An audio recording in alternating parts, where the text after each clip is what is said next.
Welcome to the Psychology and Physical Training channel. Ever wondered what makes a person normal or abnormal? Is it their behavior, their thought process, or something else entirely? If we see in the questioning normality, in the vast and ever-evolving field of psychology, this question sparks great debate. We often label people as normal or abnormal based on our subjective perceptions. But is it really that simple? The concept of normality and abnormality is multifaceted, encompassing various dimensions from behavioral patterns to mental processes and even societal norms. It's a complex puzzle that psychologists have been trying to piece together for centuries. What makes this puzzle even more intriguing is that the pieces keep changing as our understanding of human behavior evolves. In this video, we'll be delving into the criteria of normality and abnormality. We'll explore the various standards and parameters set by psychologists across different schools of thought, and how these criteria affect our understanding of what it means to be normal or abnormal.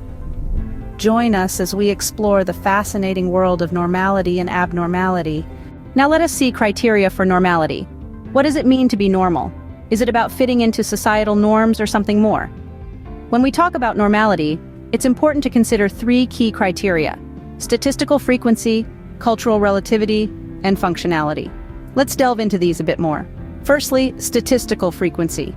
This criterion refers to the behaviors, thoughts, and feelings that are common or frequent among people.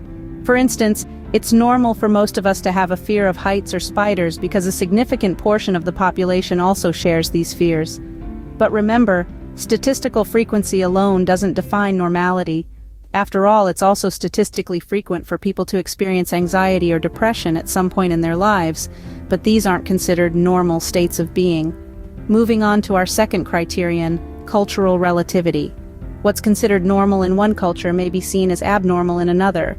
For example, in some cultures, it's normal to speak to ancestors as a way of seeking guidance, while in others, this could be seen as an unusual practice. So normality is closely tied to cultural norms and expectations. Finally, let's discuss functionality. This criterion considers whether a person's behavior allows them to live a fulfilling and productive life. If a fear of spiders, for instance, becomes so overwhelming that it prevents someone from leaving their house, it's no longer functional and thus no longer within the realm of normality. So when we think about what it means to be normal, we need to consider these three criteria. It's not just about what's common or average, but also what's culturally accepted and functionally effective. Normality is a multifaceted concept, influenced by various factors and differing from person to person, culture to culture. In essence, there's no one-size-fits-all definition of normal. It's a dynamic and complex concept, and understanding it requires us to look beyond our own perspectives and experiences. So, normality is not just about being average, it is also about functionality and cultural acceptance. And next we discuss criteria for abnormality. Just as there are criteria for normality, there are also criteria for abnormality. Now, let's delve into these criteria, which include statistical rarity, personal distress, maladaptive behavior, and violation of societal norms. First up, we have statistical rarity. Imagine you're in a room full of people and you have an ability that only a handful possess, like being able to touch your nose with your tongue. That's a statistically rare ability, and in the context of psychology, behaviors or traits that are statistically rare can be considered abnormal. But remember, rare doesn't necessarily mean bad. In some cases, these rare traits could be extraordinary talents or abilities. Next, we have personal distress. This is when an individual's thoughts, feelings, or behaviors cause them significant distress or upset. For example, if someone constantly worries about everyday situations to the point where it interferes with their life, this could indicate an abnormality, such as an anxiety disorder. Thirdly, we have maladaptive behavior. This refers to behaviors that interfere with an individual's ability to function in their daily life, work, or relationships. For instance, if someone drinks alcohol to the point of ignoring their responsibilities, it's a maladaptive behavior that could be a sign of an abnormality like substance abuse disorder. Lastly, we have the violation of societal norms. This involves behaviors that are considered unacceptable or frowned upon by society. For instance, talking to oneself loudly in public may be seen as abnormal because it violates societal norms of behavior.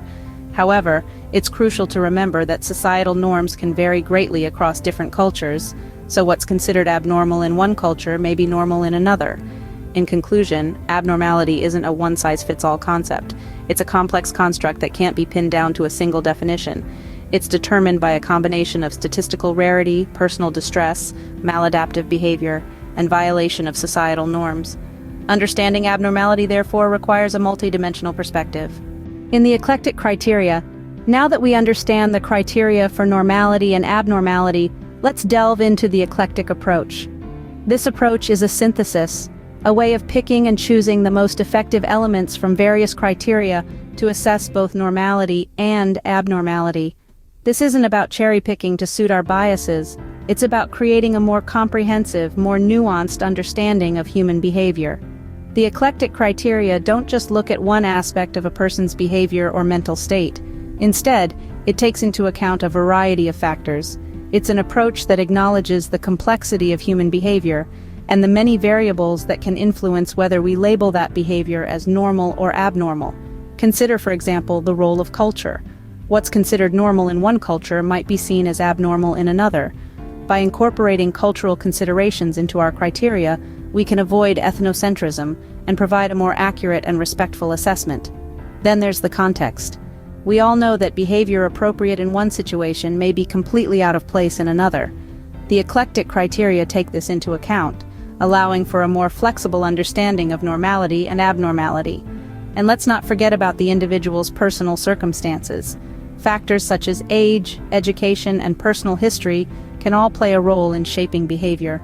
By acknowledging these factors, the eclectic criteria provide a more personalized assessment, one that respects the individual's unique circumstances. Finally, there's the role of psychological and physiological factors. Mental health conditions, physical health, and even the effects of medication can all influence behavior. The eclectic criteria recognize this, ensuring that these factors are taken into consideration when assessing for normality or abnormality. So you see, the eclectic approach doesn't just look at one piece of the puzzle. It looks at the whole picture, providing a more comprehensive understanding of human behavior. It acknowledges the complexity of the human experience and the many factors that can influence our behavior. And that's the beauty of the eclectic approach. It's not about fitting people into neat little boxes. It's about understanding them in all their complexity and diversity. The eclectic approach ensures a more holistic understanding of normality and abnormality.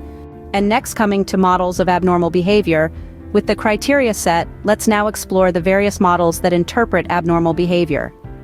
Diving into the complex world of abnormal psychology, we encounter several models that help us make sense of abnormal behavior. These include the biological model, the psychodynamic model, the behavioral model, and the cognitive model.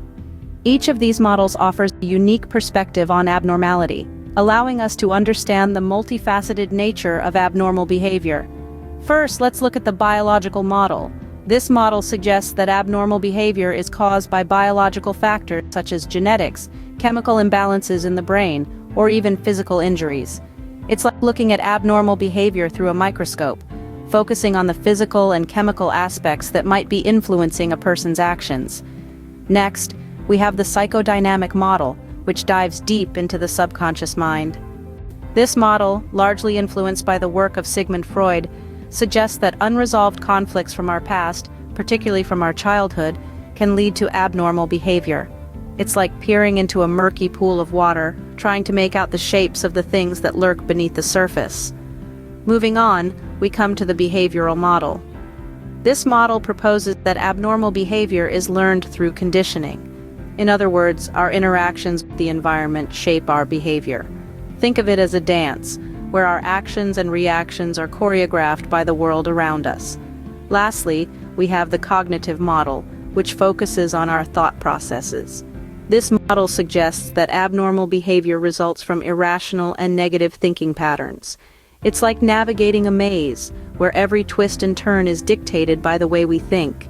Each of these models offers a unique perspective on abnormal behavior. Some focus on the internal workings of the mind, while others consider the influence of our environment. Some delve into the past, while others concentrate on the present. Despite their differences, all these models aim to help us understand why individuals may behave in ways that deviate from what we consider normal. Each model provides a unique lens to understand and interpret abnormal behavior. So, What have we learned about normality and abnormality today? We've delved into the criteria for both normal and abnormal behavior, acknowledging that these concepts are not black and white, but rather existing on a spectrum. We've also explored the eclectic criteria, which advocates for a blended approach to understanding behavior, combining elements from various theories to provide a more comprehensive perspective. Moreover, we took a closer look at the models of abnormal behavior. These models, whether they be biological, psychodynamic, cognitive, or humanistic, offer unique insights into the complexities of abnormal behavior, each with their own strengths and limitations. In the grand scheme of things, it's crucial to remember that these concepts and models are tools to help us better understand the human mind, its complexities, and its deviations. Remember, understanding normality and abnormality is a complex process, but with the right tools and knowledge, it becomes a fascinating exploration of the human mind. And if you feel this video is helpful, do not forget to like, share, and subscribe to Psychology and Physical Training channel. Thank you for watching.